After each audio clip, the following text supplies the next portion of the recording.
నమస్తే అండి. నేను మీ దేవరకొండ ఉమ. ఫిబ్రవరి 23వ తారీఖు కుజగ్రహ సంచారం అనేటువంటిది మకర రాశిలోంచి కుంభరాశిలోకి ప్రవేశించబోతోందండి. ఎన్ని రోజులు అంటే సుమారుగా 38 రోజుల పాటు ఏప్రిల్ 2వ తారీఖు 2026 దాకా ఈ కుజగ్రహ సంచారం అనేటువంటిది కుంభరాశిలో ఉంటుంది. కుజుడు అనేటువంటి ఆయన ప్లానెట్ కోసం అందరికీ తెలిసిందే అండి.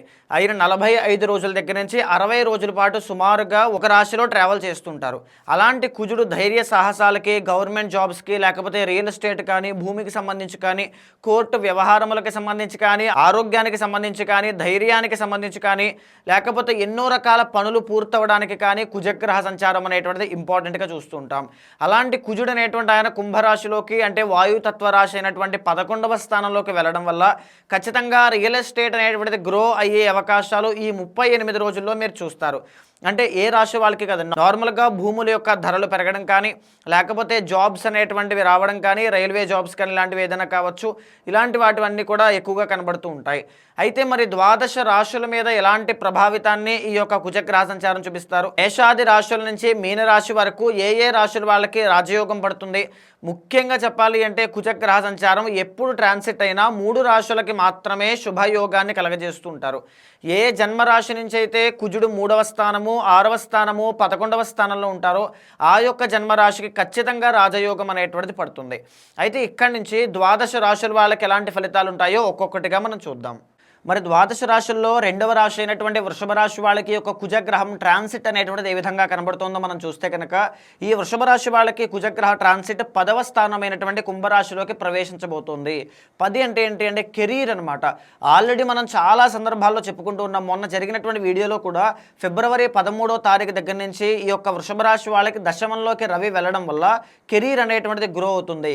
తప్పకుండా ఉద్యోగం లేని వాళ్ళకి ఉద్యోగం వస్తుంది. ఇలాంటివన్నీ కూడా మనం చెప్పుకున్నాం. గురువు అనేటువంటి ఆయన వక్రగతిలో ఉన్నారు కాబట్టి రాబోయే రోజుల్లో మార్చి ఎండ్ దగ్గర నుంచి కూడా గురుడు ఫార్వర్డ్ మోషన్లోకి వెళ్ళిన తర్వాత మీకు చాలా మంచి ధనలాభాలు ఇవన్నీ కూడా కలుగుతాయని ఆల్రెడీ మనం చెప్పుకున్నాం. అయితే మేజర్లీ చెప్పాలి అంటే వృషభ రాశి వాళ్ళకి దశమ స్థానంలోకి వెళ్ళినటువంటి కుజగ్రహ సంచారం ఎలాంటి రిజల్ట్స్ ఇస్తుంది? సో ఇక్కడ మనం చూస్తే కష్టములు అనేటువంటివి కనబడతాయండి.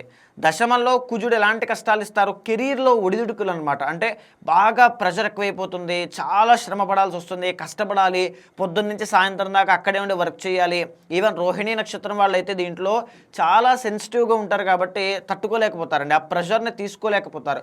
సో ఎక్కువగా శరీరం అనేటువంటిది అలిసిపోవడం, కుజుడు కదండి, శరీరం అనేటువంటిది కెరీర్, మీ పని కోసం, కర్మ చేసేటువంటి పని కోసం అలిసిపోవడం ఎక్కువగా కనబడుతుంది అని చెప్పొచ్చు. తర్వాత రెండోది ఏంటి అంటే రోగములు అని చెప్పి శాస్త్రం చెబుతోందండి. అంటే ఏంటి అంటే హెల్త్ ఇష్యూస్ అనమాట. మేజర్లీ బ్లడ్ ప్లేట్లెట్స్ అనేటువంటివి తగ్గడం కానీ, చర్మ వ్యాధులు కానీ, జ్వరాలు కానీ ఇలాంటివి ఎక్కువగా రావడం, లేకపోతే నీరసంగా ఉండడం, లేకపోతే ఏ పని చేయాలి ఇంట్రెస్ట్ లేకపోవడం, ఇలాంటివి. ఒక పక్క పని విపరీతంగా అవ్వడం, ఇక్కడ జ్వరాలు, ఏ పని చేయడానికి ఇంట్రెస్ట్ లేకపోవడం, ఇలాంటివి కనబడుతున్నాయి, బాగా గమనించండి. తర్వాత పసలేనటువంటి తిండి తింటారు అని చెప్పి శాస్త్రం చెబుతోంది. ఇక్కడ ప్రతిదీ కూడా చాలా డీటెయిల్డ్గా ఉంటుందండి. అంటే జంక్ ఫుడ్ అనమాట. వృషభ రాశి వాళ్ళు ఈ 38 రోజుల్లో జంక్ ఫుడ్ అనేటువంటిది అవాయిడ్ చేయాలి. దానివల్ల కూడా మీకు ఆరోగ్యం దెబ్బతినే అవకాశాలు ఉంటాయి. దానివల్ల కూడా స్ట్రెస్ కానీ, యాంగ్జైటీ కానీ, ఇబ్బందులు కానీ వచ్చేటువంటి అవకాశాలు ఉంటాయి. జంక్ ఫుడ్ అనేటువంటిది మాత్రం అవాయిడ్ చేయండి. హోమ్ ఫుడ్ అనేటువంటిది తీసుకోండి, హెల్దీ ఫుడ్ అనేటువంటిది తీసుకోండి. మ్యాక్సిమం టు మ్యాక్సిమం ఇంట్లో ఉండేటువంటి ఫుడ్ తీసుకోవడానికే ఎక్కువగా ప్రయత్నం చేయండి. తర్వాత సదా తిరుగుతూ ఉండేటువంటి ఉద్యోగం అనమాట. అంటే ఇందాక చెప్పాను ఆల్రెడీ. సో ఇక్కడ ఏంటి అంటే పని విపరీతమైన ఒత్తిడి పెరిగిపోతుంది అని చెప్పుకున్నాం. ఇక్కడ ఏంటి అంటే తిరగడం, ట్రావెలింగ్స్ కుజుడు కదండి, వాహనకారకుడు. తిరగడానికి ట్రావెలింగ్స్ ఆయనే కారణం అవుతుంటారు. దానివల్ల ఏంటంటే అస్తమానం తిరగడం, అలసిపోవడం, లేకపోతే తిరిగిన పని చేసిన పని చేయలేదు అనేటువంటి ఒక అవమానం కానీ, లేకపోతే అస్తమానం తిరగడం వల్ల నీరసం కానీ, చికాకు కానీ, అసంతృప్తి కానీ ఇలాంటివి కలుగుతూ ఉంటాయన్నమాట. అక్కడ రవి మంచి యోగాన్ని ఇస్తుంటారు. అంటే ఫర్ ఎగ్జాంపుల్ జాబ్ వస్తుంది. ఎలా ఉంటుంది అంటే ఇప్పటిదాకా జాబ్ లేనటువంటి వాళ్ళకి 13 తర్వాత జాబ్ వస్తుంది కూడా. బట్ దాంట్లో ప్రెషర్ ఎక్కువైపోతుంది. కొత్తగా జాబ్ జాయిన్ వాళ్ళు అస్తమానం తిరగాలి, అస్తమానం పని చేయాలి, ఈ పని అలవాటు లేక ఇబ్బంది పడడం, హెల్త్ ఇష్యూస్ రావడం, బయట ఎక్కడో ఫుడ్ తీసుకోవడం, జంక్ ఫుడ్ కానీ ఇలాంటివన్నీ కూడా ఎక్కువగా కలుగుతూ ఉంటాయి. చాలా జాగ్రత్తగా ఉండాలి. కార్య విఫలము అంటే ఏంటి అంటే ఆ పని చేసేటువంటి క్రమంలో ప్రతి పనిలోనూ కాస్త అన్నీ వెనక్కి వెళ్ళడం, ఇగ్నోర్ చేయడం మిమ్మల్ని, ఇలాంటివి కలగడం వల్ల అసలే కొత్తగా జాయిన్ అయిన వాళ్ళు కావచ్చు, లేకపోతే ఇప్పుడిప్పుడే పనుల్లో నేర్చుకుంటున్న వాళ్ళు, పని చెయ్యాలని తహతహలాడేటువంటి వాళ్ళు, ఆ పని పూర్తయిపోవాలని కోరికతో ఉండేటువంటి వాళ్ళ పనులు విఫలం అవడం వల్ల ఎలా ఉంటుందండి, ఆ అసంతృప్తి కానీ చికాకు కానీ ఇలాంటివి పుడుతూ ఉంటాయి. సో ఇలాంటివన్నీ కూడా వృషభ రాశి వాళ్ళకి 38 రోజుల్లో కనబడుతున్నాయి. దీంతో పాటుగా అనారోగ్యము, ఆరోగ్యం జాగ్రత్త. ఇందాక కూడా చెప్పుకున్నాం మనం రోగములు అని.